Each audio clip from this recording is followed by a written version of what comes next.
हर सुख वहां का त्याग कर, हर अपनी काम व्यवस्थाएं त्याग कर मैं यहाँ पहुंचा। तो यहाँ आकर यदि मैं सुख आराम ढूंढूं, यहाँ आकर मैं खाने पीने की वस्तुएं ढूंढूं, तो मेरा यहाँ आने का क्या लाभ? यहाँ आकर तो केवल और केवल मुझे आराधना करनी है, परमात्मा का भजन करना है। तीर्थ स्थान पर जब भी जाओ तो त्याग की भावना से जाओ, सुख की भावना से नहीं जाना है, आराम की भावना से नहीं जाना है। घर से ये सोचकर जाओ कि मुझे यदि तीर्थों पर जाकर घाटों पर भी सोना पड़े तो मैं घाटों पर भी सोऊंगा, मुझे भूखा भी रहना पड़े तो मैं भूखा भी रहूंगा, पर मैं परमात्मा का भजन करने के लिए यहाँ आया। साल के यही मेरे 5-7 दिन होते हैं, पूरे साल भर मैंने घर में आराम ही करना है। तो गीता जी में लिखा हुआ है कि योगी झुंझित सतत महात्मान रहस्य चिता एकाकी चित्तात्मा निराशीर परिग्रह। योगी उसे कहते हैं, युज समाधु धातु से योगी शब्द बनता है, जिसका अर्थ होता है कि अपनी चित्त वृत्तियों का निरोध कर लेना। पातंजल योग में लिखा हुआ है योग चित्त वृत्ति निरोधा। जिसने अपने इस चित्त वृत्तियों का निरोध कर लिया है, इस चित्त में उठने वाली कामनाओं का, इच्छाओं का निरोध कर दिया, उनको रोक लिया है, वो साधना कर सकता है, वो परमात्मा की आराधना कर सकता है। और यहाँ मैं आया हूँ, मेरा मन ही स्थिर नहीं है, मेरा मन चंचल नहीं है। मैं भजन करने के लिए आया हूँ, आराधना करने के लिए आया हूँ, और मैं दुकानों में घूम रहा हूँ, बाजारों में घूम रहा हूँ, कुछ खिलौने खरीद रहा हूँ, कुछ घर का सामान ले रहा हूँ, कुछ खाने पीने की चीजें ढूंढ रहा हूँ। ये तो समय ऐसे ही निकल गया। आराधना कब करोगे? अब परिग्रह, जहां आकर चीजें इकट्ठे नहीं करनी है, जहां कर आकर दुकानों में जाकर चीजें नहीं इकट्ठी करनी है घर के लिए, अपनी भोग सामग्री के लिए, अपने सुख इच्छा से कोई चीज नहीं मुझे जोड़नी है। ये भक्त का पहला लक्षण है, अपरिग्रह। वो किसी भी नश्वर वस्तु का, संसार के वस्तु का संग्रह नहीं करता, उसे कुछ भी लेना देना नहीं है चीजों से। वो अब परिग्रह हो चुका है, उसका काम केवल भजन करना है और निराशीर, आशा से रहित होना है।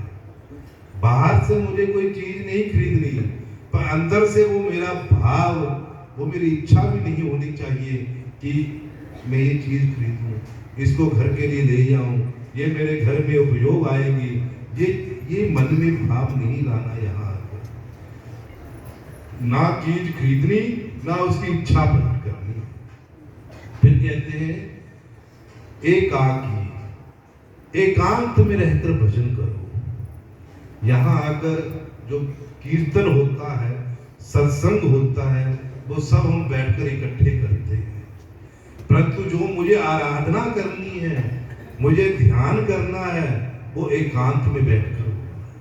वहां दो व्यक्ति नहीं हो सकते, वहां केवल एक ही होगा, वहां दो भी नहीं होंगे।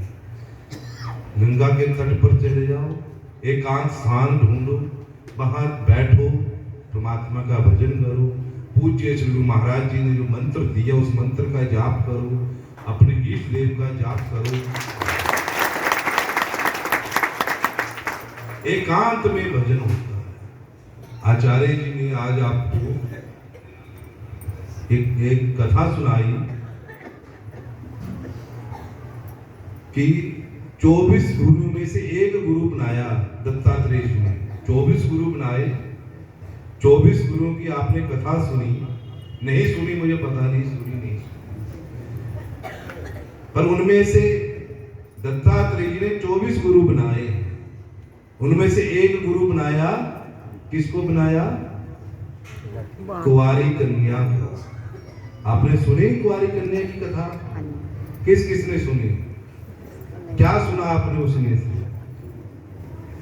कुंवारी कन्या को देखने के लिए लड़के वाले आए। जब आए घर में तो उनको घर में खिलाने के लिए कुछ भी नहीं था। धान पड़े हुए थे कमरे में, तो वो धान कूटने लगी उनको धान का कुछ बनाने के लिए।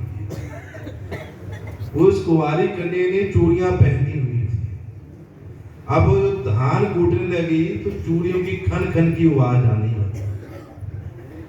तो उस कन्या ने सोचा कि ये आवाज आ रही है तो वो लड़के वाले सोचेंगे कि घर में खाने के लिए कुछ नहीं है, तो अब ये घर में धान कूट रही है। तो उसने वो चूड़ियां उतारनी शुरू कर दी। केवल 2 चूड़ियां रह गई।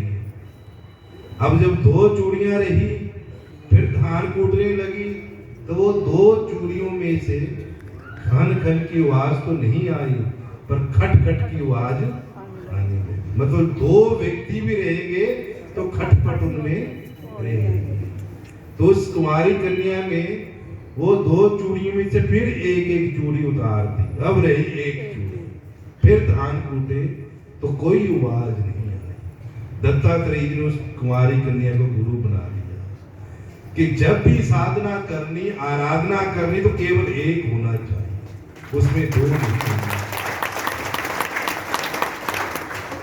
एकाकी योगी युंजित सतत मात्मानम रहस्य चिता। एकाकी, एकांत में,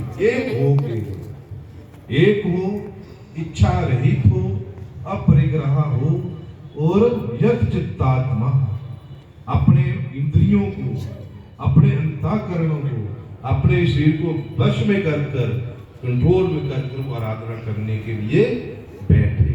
कहाँ बैठे? रहस्य स्थिता। रहस्य माने एकांत में, जहां कोई भी ना हो, कोई हल्ला गुल्ला ना हो, कोई आवाज ना हो, कोई व्यक्ति ना हो, ऐसी जगह पर